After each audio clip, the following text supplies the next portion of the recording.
এদিকে একটি বুলেটই তছনছ করে দিয়েছে একটি পরিবার। বৈষম্য বিরোধী ছাত্র আন্দোলনের সময় গেল ১৯ জুলাই রাজধানী মোহাম্মদপুরে গুলিবিদ্ধ হওয়ার ১০ দিন পর মারা যান পটুয়াখালী জসিমউদ্দিন হাওলাদার।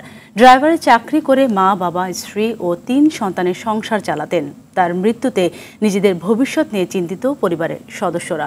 পটুয়াখালী থেকে মুফতি সালাউদ্দিন প্রতিবেদন, জানাচ্ছেন জুবায়ের রাজিন। ১৯ জুলাই শুক্রবার ছাত্র জনতার সঙ্গে পুলিশের সংঘর্ষে উত্তাল ঢাকার মোহাম্মদপুর এলাকা। ওই সময় ধানমন্ডি বাসা থেকে মোহাম্মদপুরের গ্যারেজে রাখা গাড়ি দেখতে আসেন চালক জসিমউদ্দিন হাওলাদার। এক পর্যায়ে সংঘর্ষের মধ্যে পড়ে গুলিবিদ্ধ হন তিনি।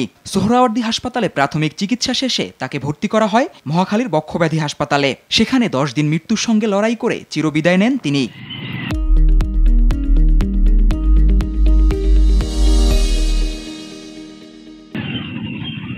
নিহত জসিমের বাড়ি পটুয়াখালীর দুমকি উপজেলায়। পরিবার নিয়ে থাকতেন রাজধানী ঢাকাতে।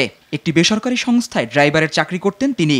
অভাব অনটনে বেড়ে ওঠা জসিমের আয়েই চলত মা, বাবা, স্ত্রী, ৯ মাসের ছেলে ও ২ মেয়ে সহ ৭ জনের পরিবার। একমাত্র উপার্জনক্ষম ব্যক্তিকে হারিয়ে সন্তানদের ভবিষ্যৎ নিয়ে চিন্তিত পরিবারের সদস্যরা।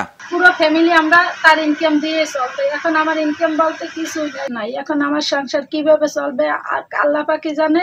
আমার বাবার স্বপ্ন ছিল আমাদের ৩ ভাই বোনকে নিয়ে আমাদেরকে বড় করবে, তারপর আমাদের নিজের পায়ে দাঁড় করাইয়ে দেবে। আমার বাবার তো স্বপ্নগুলো হলো না। আমি চাই যে সরকার যেন আমাদের সাথে যেন থাকে। হারা কিভাবে কি করবে কি না করবে এটা তো আমি কিছু কইতে পারবো না। আমি তো পুরো মানুষ, আমি চালাইতেও পারবো না। এই মাইগুলো কি খাইবে, কি করবে, কোনভাবে কি করবে, এই আপনারা সহযোগিতা করবেন।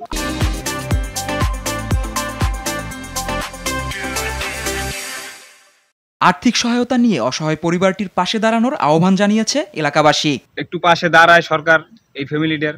হয়তো বা বাচ্চা একটা বড় আছে, এই ইন্টার পড়তে আছে, ওর ইন্টার শেষ হইলে যদি সরকারিভাবে কোনো একটা চাকরি চুকরি পায় তবে এই ফ্যামিলিটা আসলে টিকতে পারবে, নয়তো ভাসমান অবস্থায় থাকতে হবে। ছেলেটা গরিব ছিল, এরপর তো উনি ওই তার শ্বশুরই চালাইছে কোনো রকম নাতি নেই, যেভাবেই হোক এক তো খাইছে, ৩ তো উপসর হয়েছে। জসিম হত্যার বিচারের পাশাপাশি পরিবারের কোনো সদস্যকে চাকরি দিয়ে পাশে থাকবে সরকার, এমনটাই প্রত্যাশা এলাকাবাসীর।